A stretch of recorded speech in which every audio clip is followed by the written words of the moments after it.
Olá, olá, irmãs e irmãs vingativas desse multiverso! Galera, eu sei que essa quarta-feira tá um turbilhão.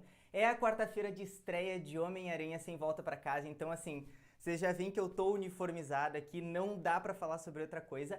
Mas, além da estreia de Homem-Aranha, a gente teve também o penúltimo episódio de Gavião Arqueiro. Então, por isso que essa live tá rolando um pouco mais cedo hoje, pra gente discutir um pouco esse episódio sem e com spoiler, porque mais tarde, daqui a algumas horas, eu tô indo assistir ao filme e logo vai sair muito conteúdo aqui no canal. Então, pra estar sempre informado, sempre por dentro de tudo envolvendo o universo da Marvel, já se inscreve no canal e ativa o sininho, porque aqui eu trago conteúdo em questão de horas sobre os novos lançamentos, como é o caso de Gavião Arqueiro, esse quinto episódio.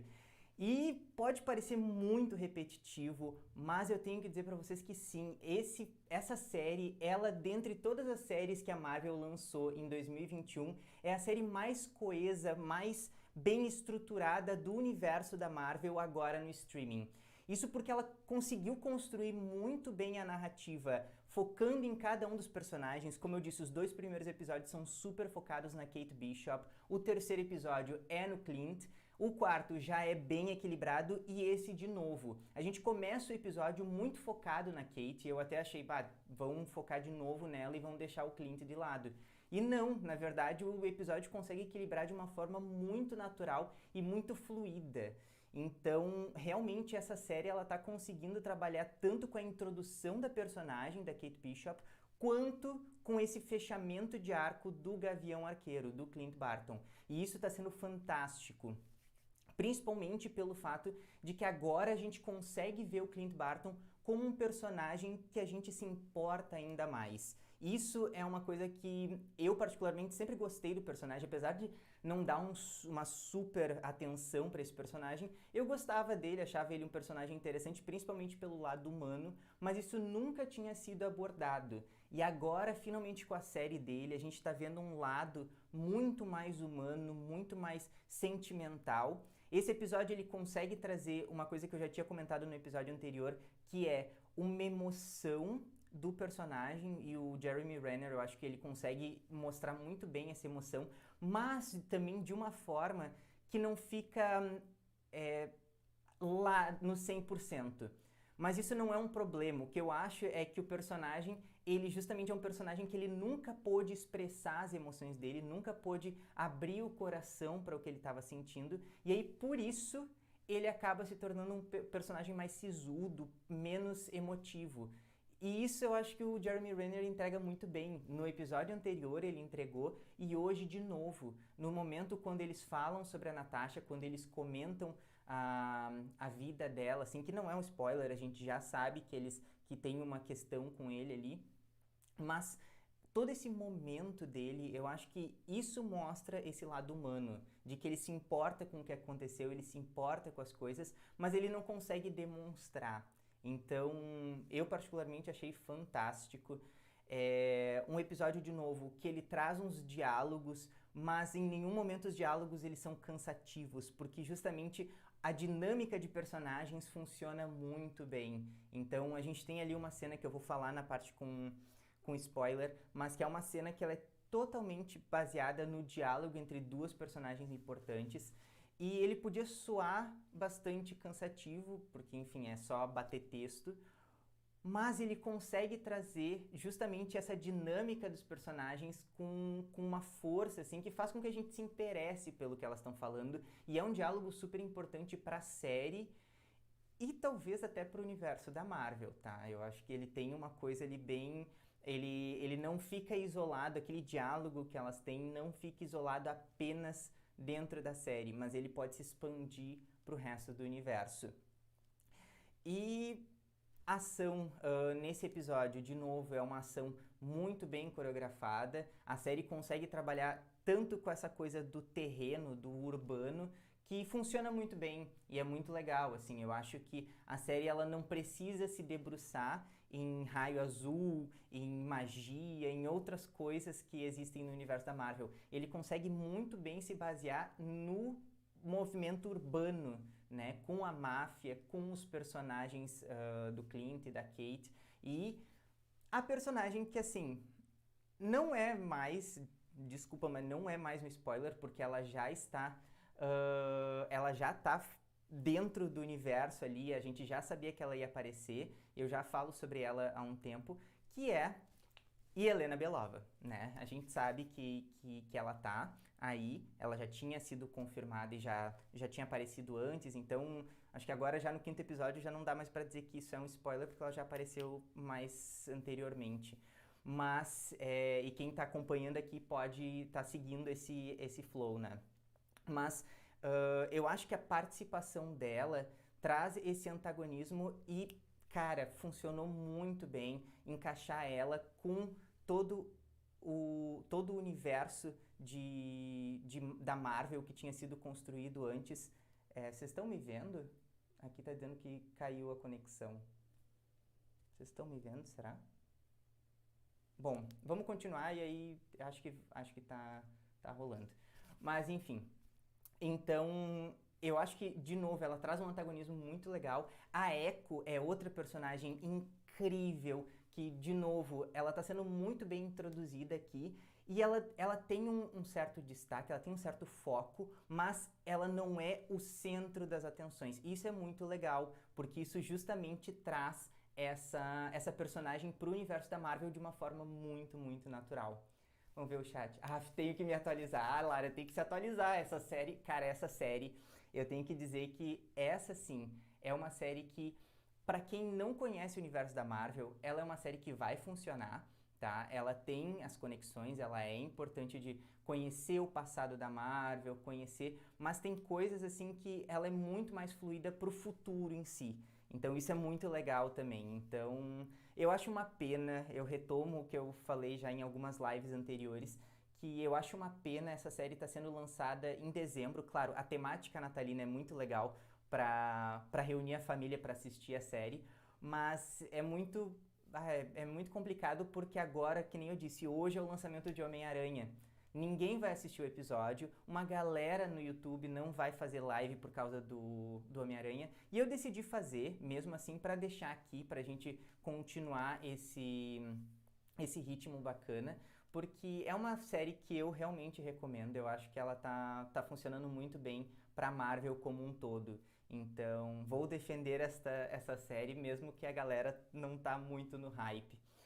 Mas, então tá. Falamos sobre essas participações, falamos sobre esse momento de introdução e esse episódio ele consegue introduzir personagens que eu já tinha especulado aqui e a internet em si já tinha especulado, mas foi muito legal ver essa introdução de personagem. Mas antes de falar sobre ela, né, antes de falar sobre esse spoiler, de novo, a gente tem um momento de conciliação ali da mãe e filha, da Kate e da Eleanor, e é muito, muito bonito de novo a forma como essa relação familiar também é abordada. Lá nos primeiros episódios eu já tinha comentado sobre a questão da relação familiar do Clint com a família dele e todo o dilema, toda a dificuldade que ele tinha em conseguir conciliar a vida privada dele como pai e marido com a vida pública que é de um vingador. E todo mundo parando ele para agradecer, e esse dilema, esse conflito que ele tem dentro dele de quem eu sou agora, né? Eu sou o pai que quer criar os filhos, que quer aproveitar aquele momento porque durante o blip ele não pôde aproveitar nada com os filhos, ou ele vai continuar sendo o Gavião Arqueiro e um vingador. Então isso funciona muito bem, isso é fantástico do personagem.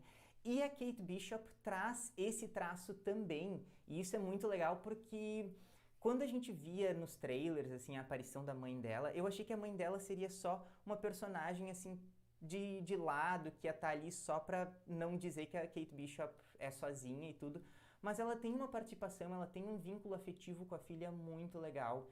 E agora, nesse episódio, a gente vê realmente como ela confia na filha ao ponto de acreditar no que a filha está dizendo, mesmo que isso vá contra o relacionamento dela, porque ela tem aquela relação com o Jack, tudo, mas a Kate fala pra ela, assim, que, eu não confio nele, ele pode estar envolvido em questões corruptas, tudo, e ela acredita na filha, que no início da série não funcionava tão bem, ela ficava meio que botando a Kate de lado, e agora não, ela tá escutando a filha e, claro, com outras intenções, mas tá seguindo a recomendação da filha. Então é uma evolução assim de relacionamento que eu acho muito legal, que eu acho que funcionou muito bem também pra série.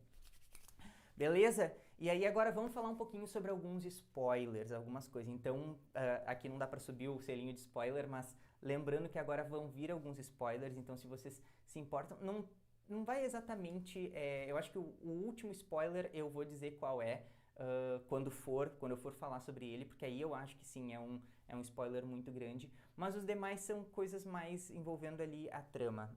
Mas, vamos lá. A cena que eu falei sobre o diálogo, a cena do diálogo entre a Kate Bishop e a Yelena Belova, eu achei fantástica pelo fato dela funcionar muito bem, ela ser muito fluida, ela tratar de vários assuntos ao mesmo tempo, porque ela fala sobre a Natasha, ela fala sobre o Clint, sobre o passado do Clint, ela fala sobre toda a questão da máfia, mas tudo isso funciona numa dinâmica de dupla muito divertida. A Florence Pugh é outra atriz, eu tenho falado muito da Hailee Steinfeld, que está fazendo a Kate Bishop, porque realmente ela recém chegou no universo da Marvel e ela já chegou se apoderando do lugar, mas eu tinha esquecido como a Florence Pugh também interpreta uma personagem muito, muito boa.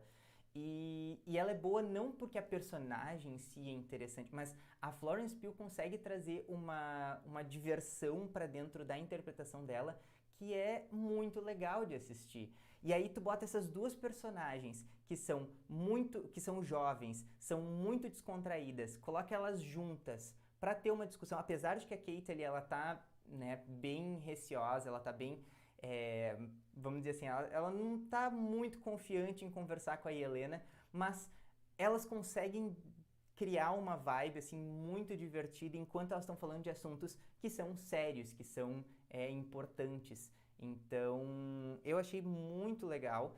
A gente não teve exatamente a confirmação de que foi a Condessa, mas a gente sabe pelo final de Viúva Negra que a Condessa ela manda a Yelena matar o Clint. Então a gente sabe, mas a Kate não sabe ainda. Mas é muito legal porque uma coisa que eu já tinha dito em outras lives é que eu imaginava a introdução da Yelena com aquele combate, com aquela luta, e aí de repente ela ia se tornar uma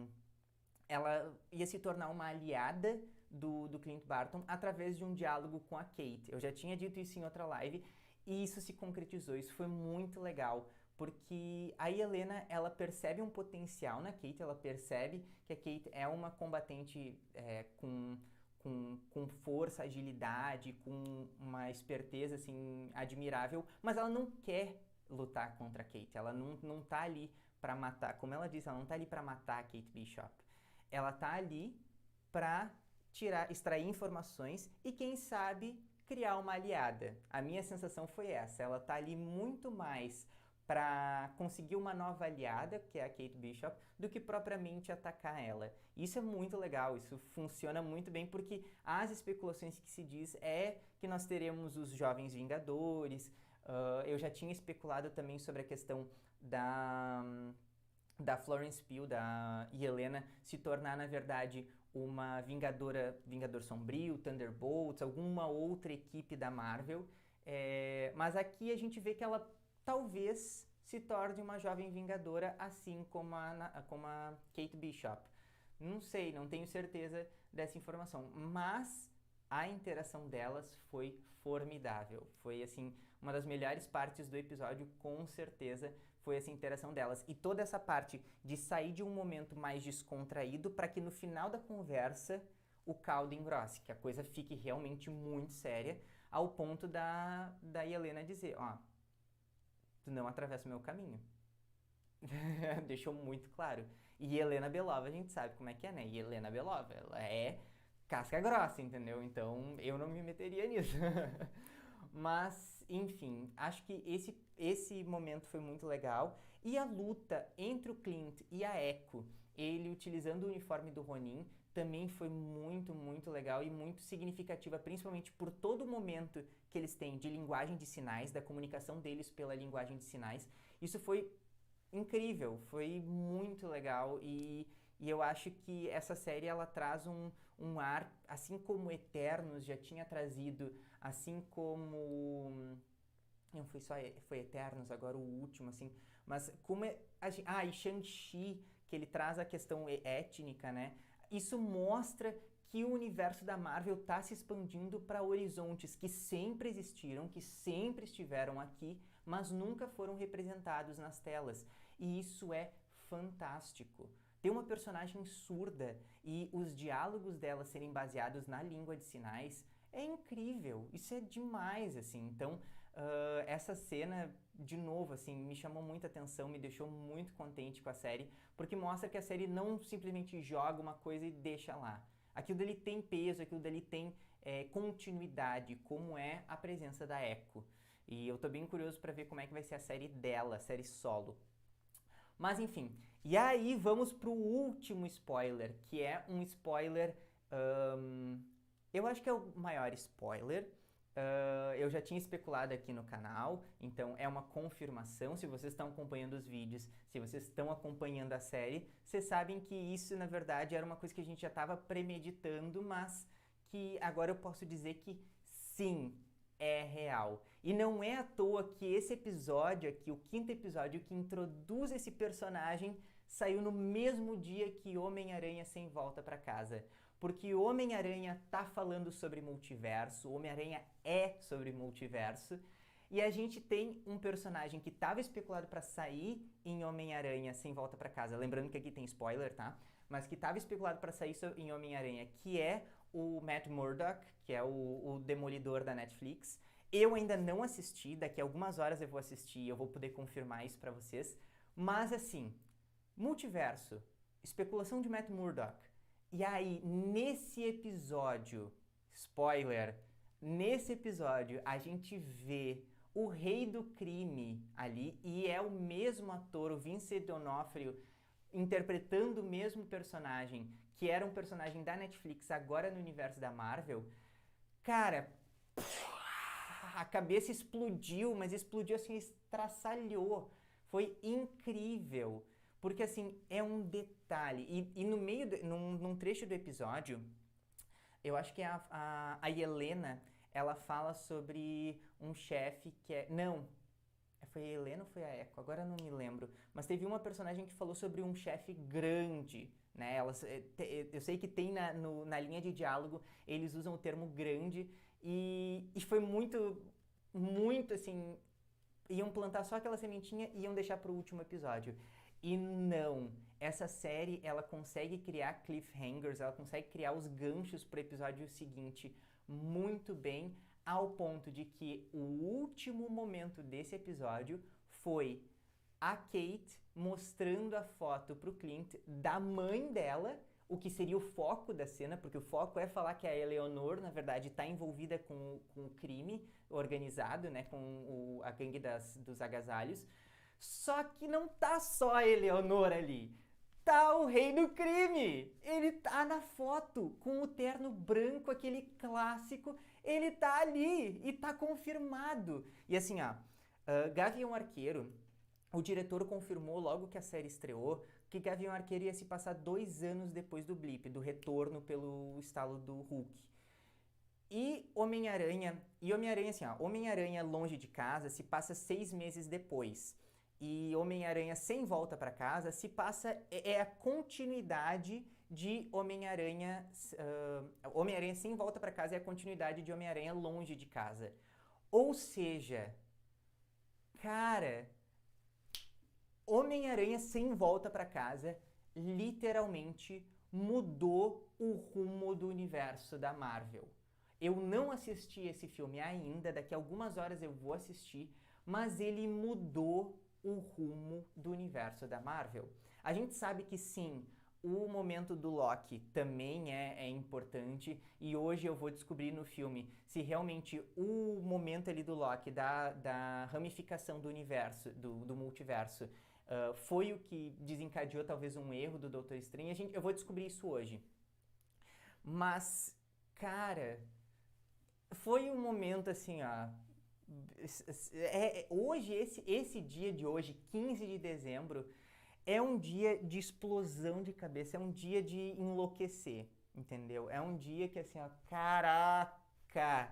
caraca, o universo da Marvel tá aí. E por isso que eu digo que assim, o episódio de Gavião Arqueiro, pra quem não assistiu de manhã, quem não vai assistir agora, vai assistir no final de semana, e porventura assistiu Homem-Aranha antes, talvez já vai ficar um pouco menos, como é que eu vou dizer assim, um pouco menos no hype, talvez, porque quando eu vi aquilo, eu já pensei, o meu dia todo eu tô pensando em Homem-Aranha.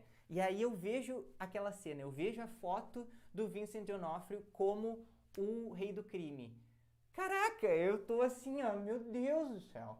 Então daqui a algumas horas eu vou assistir o Homem-Aranha, eu vou confirmar isso, se vai ter o Matt Murdock, enfim. Mas a gente já sabe que o multiverso tá aí, os personagens do universo da Netflix vão voltar. E isso é muito legal, porque a gente vê a Marvel realmente aproveitando o que eles têm e reciclando, né? Provavelmente ele não vai ser o mesmo cara que a gente viu na Netflix, exatamente o mesmo cara, mas tu traz o mesmo ator para fazer um personagem agora voltado para o universo da Marvel. Isso é fantástico. Eu tô muito empolgado. E vocês, o que vocês estão achando? Já comenta aqui embaixo.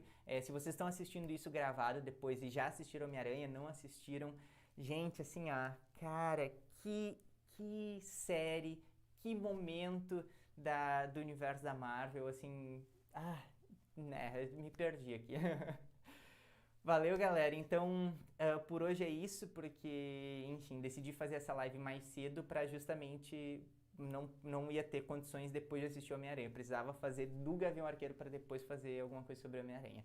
Beleza? Então, muito obrigado para quem ficou até o final. Não esquece de deixar o like aqui embaixo, porque isso ajuda também a impulsionar esse vídeo para que mais pessoas conheçam o canal, conheçam essa criação de conteúdo aqui sobre um conteúdo muito bom, que é esse conteúdo da Marvel, que tá assim me surpreendendo bastante. E semana que vem a gente tem o último episódio de Gavião Arqueiro. Espero que seja um episódio que traga mais pessoas para assistir a série, porque essa série merece, gente, merece muita atenção do público. Então, valeu, muito obrigado e até a próxima. E vamos lá, porque o multiverso tá aí, né? Tchau, gente.